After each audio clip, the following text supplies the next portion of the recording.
Welcome back to the Core Curriculum Show. I'm your host, Crawford Anderson. I'm the founder of AWM Financial, a personal finance education platform for students and young adults. I write a personal finance column every week for the Niner Times.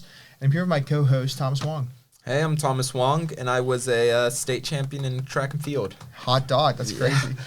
We're both junior finance majors, although Thomas is also a statistics major, doing all the math crunching for us here. But, yeah.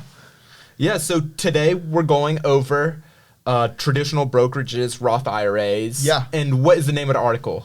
Yeah, so this week the article that we're basing our conversation off of is From the Buffet to Dynamic Dinnerware. So last time we went over the mechanics of the S&P 500, how it actually works and how it benefits you as the long-term investor. This week we're going into how to actually do the physical process of buying shares and buying stocks. Because we've talked about it very theoretically. We talked about it from a very high level. But on a practical day-to-day basis, how do you actually do this stuff? Yeah, so I'm an investor. I've been listening to the show, hopefully. I've been listening to the show. Yes. And I say, I'm down to invest. Yeah. How am I going to do this, you know? So let's say you want to have your $25 a week, right? The first step is where to invest in. Like, what kind of account? Just like how bank accounts have savings accounts, checking accounts, money market funds, and certificates of deposit, all of those are different types of ways to save your cash. But there's a lot of different ways to save your money for the long run. The most basic option is called a taxable brokerage account. And what a brokerage is just a company that goes out on your behalf to go and buy and sell shares.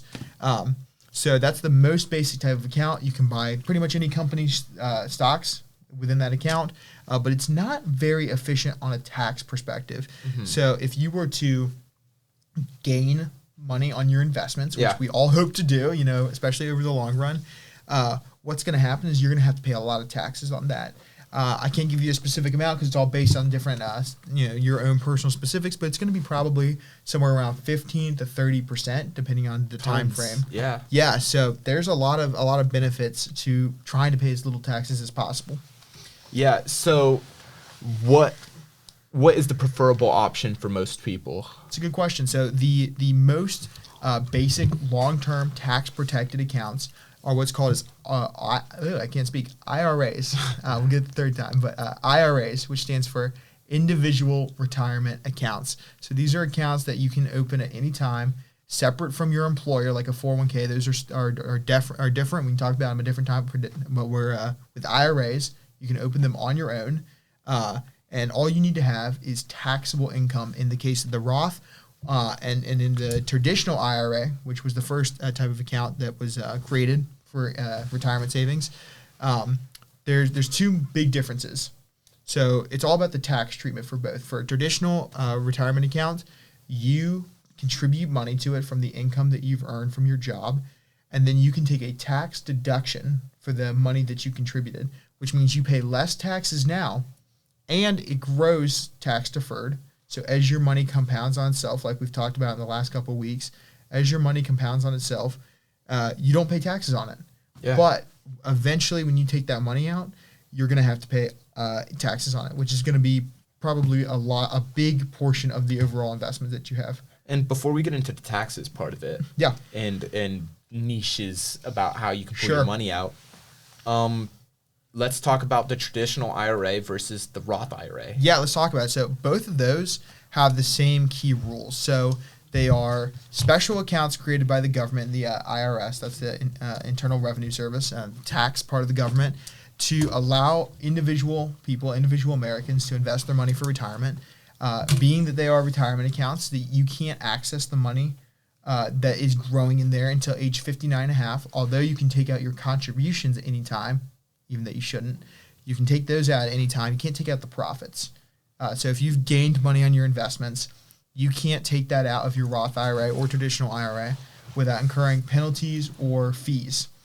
So you're going to face a consequence for those unless in specific special circumstances, like if you're buying a home for the first time, you can take out $10,000 of your profits from your Roth IRA, and you can use that towards your home purchase with no penalty or a fee or taxes. Yeah, so, and you mentioned compounding earlier. Yeah. So does it make sense for young people to go and invest in a Roth, or go put their money into a Roth IRA because they pay the taxes and then they have so much longer to make money? Yeah, that's a great question. So that's why Roth IRAs are the best option for people our age. We're both 19. Yeah. We have a very long time horizon. Hopefully, ideally, ideally we're still here at age 60. A Roth IRA allows you to contribute money that you've already paid income taxes on, and it will grow tax deferred, which means you have no tax liability while your money's growing on itself. And then when you start to take out the money, if you're of the certain age, which is 59 and a half, there's no taxes at all. Really? So the money that you have invested in it, which will grow from $1 invested at age 19 to over $75 by the time you retire, if you're investing in the S&P 500, as we've talked about, you will have all of that with no tax liability at all, which means you get to keep more of your hard-earned dollars. Yeah, and you mentioned 59 and 1/2 years, which is a specific time. Yes, it is. If I can say so. Yes. But what are the rules around that? Yeah, so once you reach that age in a tradition or in a Roth IRA, you can start to take it out as soon as you hit that age or at any age into the future.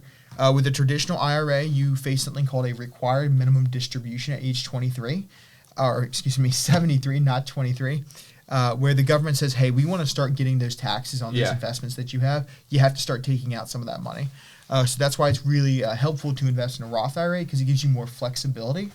So the key reason why it's so important for young people is you do have to have what's called taxable income for a Roth IRA, which means you need to get your paycheck, your pay stub, like your W-2 from your employer, and you have to have official income. So not like, lawn mowing money or birthday money from grandma. You have to have money from an actual job.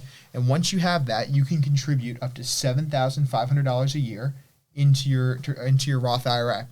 Yeah, and I guess that leads into the reason why it's so much more tax efficient is because it goes through this process of, you're making your maximum investment and then you're letting it in every single year, hopefully. Yeah. You're putting in that $7,000. Yep. And then it's growing and compounding on top of each other. Yeah. And, tax efficient for you, not, I guess, for the government. Not for the government, but we don't want to give more money to the government. I can do better with my money than they can for me. So basically with your Roth, you have to have that taxable income component, and you can contribute up to $7,500 a year. But the reason why that's so powerful is that when you're a young person like us, maybe you have a summer job or you work at a restaurant on the weekends, your income is very likely to be low enough that you don't actually have to pay any income taxes at all. Yeah, so, or they give you money. I know that happened to me the first time. Yeah. So that's why when you're older, maybe you're in your 40s or 50s, a traditional IRA might be a better choice because your taxes are higher then than they would be in retirement. But for us, or at least personally, my income is low enough that my taxes are very low, if not zero. And I still have taxable income that I can go and invest and have that grow tax-free for the rest of my life. Yeah, and I think that goes for me as well. I'm not making any more money than you. Yes. So 59 and 1/2 years. That's the goal to target. Invest when you're younger, building on top of what we had earlier. How else would a Roth IRA give us flexibility? Yeah, so there's some special features that it comes with. So in the case of emergency healthcare situations or other emergency, like if you're faced with a chronic illness where you're given kind of a time to live that you have left, you do have the ability to withdraw it for a prorated rate. So there's less of a penalty, less of a fee. So it does give you some flexibility. And as we talked about, you can always take out your contributions. So let's say I'm age 40, I'm hit by some hard times, maybe I lost my job. If I needed to withdraw money from my Roth IRA, even excluding the special circumstances when you can take out profits, I could take out all the contributions I've made. So the $25 a week I've been doing since college, I could take all of that out. Now, you really should try your best not to, because if you're taking them out, you're not allowing your money to work for you. Yeah. The compounding effect doesn't work if you don't have any money to compound, right? So you really need to be careful that you're not taking out those funds from your account, but in the absolute worst case scenario, you could. But ideally, the money that you contribute to a Roth IRA is money that you're okay with not having access to for a long time. Yeah, and I would just like to ask, because for people listening, I don't have a Roth IRA, and Crawford does, and he bugs me about it all the time. But I would just like to say, in your opinion, has the Roth IRA lived up to what you've expected? So far, so good. My money has grown. I won't say exactly how much percentage-wise last year. Let's just say I beat the S&P 500, but that's a little bit more advanced. Yeah. But it grew a certain amount, and I paid no taxes on it. And now that money is going to be able to continue growing for me and building my snowball so that I can have financial freedom. Yeah, so these are established rules. It's not like the government plays fast and loose with these rules. No, some years it'll tax you, some years it won't. It's established. These rules have been around for decades, and they're very, very unlikely to change. Yeah, and so now, from somebody who's learned about the S&P 500, they know what to invest in. Yes. They are going to do the Roth IRA. Yep. Let's talk about the brokerage sites themselves. Yeah, so just like how there's 1,001 banks to choose from, I mean, just around here you have everything from PNC and Bank of America to online-focused banks like SoFi or even a PayPal debit card or a checking account. Yeah. There's a lot of different brokerage firms too. And like we said earlier, a brokerage firm is just a company that goes and buys and sells stocks on your behalf, right? I'm not going to call up some random guy who's trying to sell his S&P 500 shares to me from Ontario, Canada, but my brokerage will do that for me. And nowadays it's all digitalized, right? It's all computerized. In the olden days, you actually had a broker who was a guy who lived in New York who would go and find somebody to sell you their shares. Now it's all, like I said, it's all digital, but that's essentially what happens. Yeah, and they would take fees from you. Is something a that lot I've of heard. fees. A lot of fees. So now I know both of us are invested in Fidelity. Yes, we are. We really like Fidelity. That's the site we use. There are other sites like Schwab and Robinhood that we could lightly touch on. Yep. But Robinhood is probably the most well-known by people in our age group. They do a lot of advertising and promotion. They also have sports betting. They call them prediction markets and other things that you should not do with your money. But they when they launched in 2013, Robinhood did something really revolutionary. They introduced zero fee, zero commission trading on stocks and ETFs, which for us as individual investors, that's huge. Every dollar that we get to save on fees now is another dollar that we can allow to compound over the decades. Yeah, and I would like to just mention that since that no fees, no excess cost, we eliminate the middleman. Yes, we do. From this equation. You know, there's not somebody who's picking up the phone anymore. Yep. And they're calling whatever Bob from Ontario, Canada to get his S&P 500 stock, and they're charging us the bill on it, you know? Yeah. So nowadays, at pretty much any brokers that you go to, whether it's Fidelity, Schwab is another very large firm in the space. Vanguard is kind of the oldest, been around for a very long time, and Robinhood as well. They all have zero fee or commission on stocks and ETFs. So I've bought thousands of shares over my life, and I've never paid a dollar to Fidelity. Yeah. Yeah. It's all we know. Yeah, it's very good. And these older sites. Yeah. I mean, and in your paper, you mentioned something like Vanguard being clunkier and older and harder to move. Yeah, so something like Vanguard could be compared to maybe an older bank. Maybe a bank that your grandparents might use. Their mobile app is not very good. Their website is clunky and old. You're more likely to get routed to a live customer service rep than their AI chatbot, which might be helpful. Yeah. But they generally are a little bit slower moving and have less features. Schwab is another very large firm in the space. They do not offer some key features that Fidelity does, which is why I prefer Fidelity. But they're still a very good firm. They're trustworthy. They've been around for a long time. Robinhood, like I said, they really started the zero fee trend. Trend, arms race, which is great for consumers. But Robinhood encourages their users to trade more often, which is extremely detrimental to a long-term focused investor. If you're trying to invest over the long run, you don't want to be buying and selling on a daily basis, or really ever. You really want to buy and hold forever the S&P 500. So Robinhood has some marks against it, red flags you could call them. Fidelity is really powerful because, unlike Schwab, it allows you to buy fractional shares. So you don't have to have a certain amount of money to start investing. In fact, I can invest with as little as $1 with no fee or commission. And by the way, we're not sponsored by Fidelity, even though it sounds like sometimes even though we would want to be sponsored by Fidelity. If you see us, we are here and available. And we like Fidelity. Yes. I love Fidelity. Yes. But Fidelity does offer that zero fee trading without commissions on even just fractions of a share. The ETF that I have that tracks the S&P 500 is called SPYM. It's about $80 a share. I don't buy a full share every time I buy. I usually buy about half a share or a little bit less because I have a set amount of money that I invest every week into it.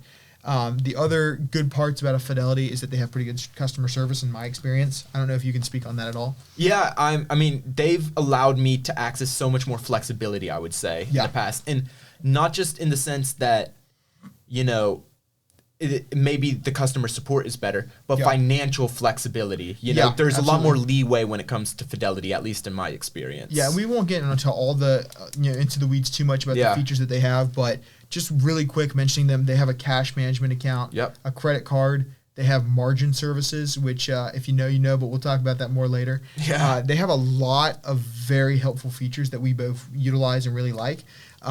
Another key service, and it's not quite a service, more like a product that they have, is that all the cash that you hold at Fidelity. So let's say you just have invested $100 into your Roth IRA and you haven't invested it yet, is automatically held in their money market fund called SPAXX. It's SPAX. And that pays whatever the going rate for cash is. And what that means is that the Federal Reserve has set the short-term interest rate. Right now it's about 3.5%, but that's super helpful because now my cash is earning me more cash, unlike a bank savings account, which might pay you cents, pennies on the dollar. Yeah, and I like calling it SPACs because that's a lot more fun for me, at least. But the rates are subject to change. They are. They do. They change every day, in fact. A little bit. Yeah, they change every day a little bit just based on, fluctuations and everything, rate changes. Yes. I won't get into all of it. We'll circle back around. Yeah. But it allows your, dead cash, because I know we talked about in the last episode about how you get that bank sheet back from $2,000 and you make 7 cents. Yeah. And you can't buy anything with 7 cents, no, you cannot, at least anymore. No, you cannot. And if let's say you had $1,000 invested, that would be $35 in interest per year paid out of SPACs at its current rate. Yeah, and that provides so much more, I guess, reassurance to me. That yes, it's very consumer friendly from Fidelity. Exactly. It's a huge feature, in my opinion. It's very important. It's a small thing, but as you grow in your financial journey, right now we're talking in dollars, $25, $100. But over time, those numbers will increase, and the hundreds will turn to thousands, and thousands will turn to tens of thousands, and suddenly 3.5% is no longer $35. Now it's $300 or $3,000. Most people watching are young people, but we will not remain broke forever. Yes. Yeah. At some point, we will no longer be going to Cookout. We will be going to, I don't know, Chili's. We'll advance a little bit. I can't even imagine going somewhere more expensive. But, breaking out the middleman, investing in a Roth IRA, investing through a site like a consumer-friendly site, I would like to say is important, like Fidelity. Yes. And in your article, you go more in depth in this. You know? So we go into some more of the details and some more of the features that Fidelity has, and kind of going into the nitty-gritty that we can't go into in a simple conversation. You can go find that in the show notes. It'll be linked to the Niner Times column. Or you can check out awmfinancial.net for more personal finance educational content. But other than that, I think that's our time here done. I think that's it, yeah. Talk to you next week.